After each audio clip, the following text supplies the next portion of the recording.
बहुत समय पहले की बात है। त्रेता युग में पृथ्वी पर अधर्म और अत्याचार बढ़ गया था। राक्षसों का आतंक ओम इतना बढ़ चुका था सूर्याय कि नमः। ऋषि मुनि यज्ञ नहीं कर पा रहे अग्नये थे। नमः। धर्म का पालन करना प्रजापतये कठिन हो गया नमः। था और लोग भय में जीवन जी रहे थे।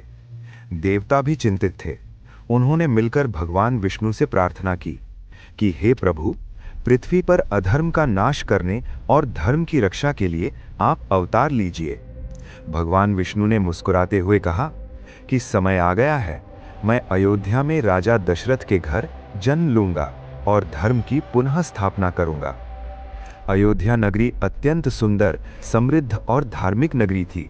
वहां के राजा दशरथ बहुत ही न्यायप्रिय और प्रजा का ध्यान रखने वाले थे।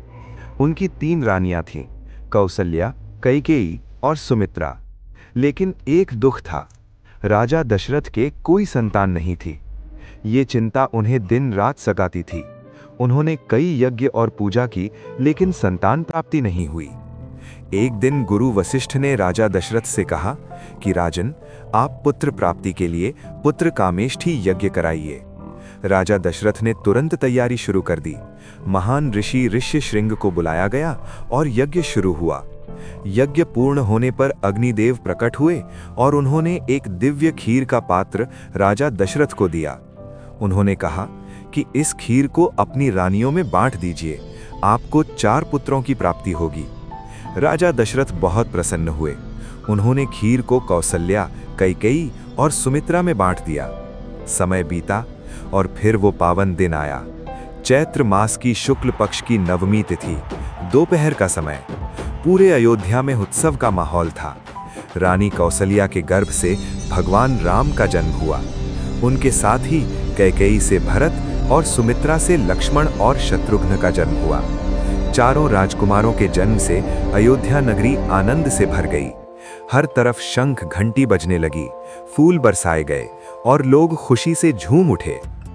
भगवान राम बचपन से ही बहुत शांत, विनम्र और बुद्धिमान थे। उनकी आंखों में करुणा और चेहरे पर दिव्यता झलकती थी। लक्ष्मण हमेशा राम के साथ रहते थे, जैसे उनकी छाया हो।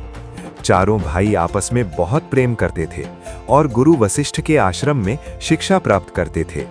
उन्होंने धनुष बाण चलाना, शास्त्रों का ज्ञान और धर्म का पालन सीख लिया। एक दिन महान ऋषि विश्वामित्र राजा दशरथ के दरबार में आए।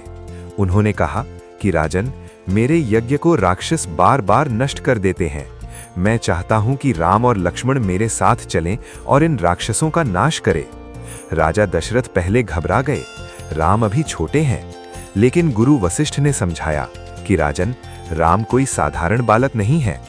राजा दशरथ ने अनुमति दी और राम लक्ष्मण ऋषि विश्वामित्र के साथ चले गए।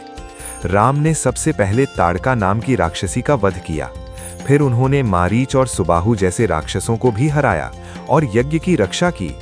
ऋषि विश्वामित्र बहुत प्रसन्न हुए। इसके बाद राम और लक्ष्मण मिथिला पहुंचे, जहां राजा जनक की पुत्री सीता का स्वयंवर हो रहा था। शर्त थी, जो भगवान शिव के विशाल धनुष को उठाकर तोड़ देगा, वही सीता से विवाह करेगा। बहुत से राजा आए, लेकिन कोई भी धनुष को हिला तक नहीं सका। तब राम आगे बढ़े। उन्होंने सहजता से धनुष उठाया और जैसे ही प्रत्यंचा चढ़ाई, धनुष टूट गया। पूरा सभागार गूंज उठा। सीता ने राम के गले में वरमाला डाल दी। राम और सीता का विवाह बहुत धूमधाम से हुआ। साथ ही भरत, लक्ष्मण और शत्रुघ्न का भी विवाह हुआ। सब लोग खुशी खुशी अयोध्या लौट आए। समय बीता। राजा दशरथ ने सोचा कि अब राम को राजा बना दिया जाए, लेकिन कैकेयी की दासी मन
बढ़ाएं।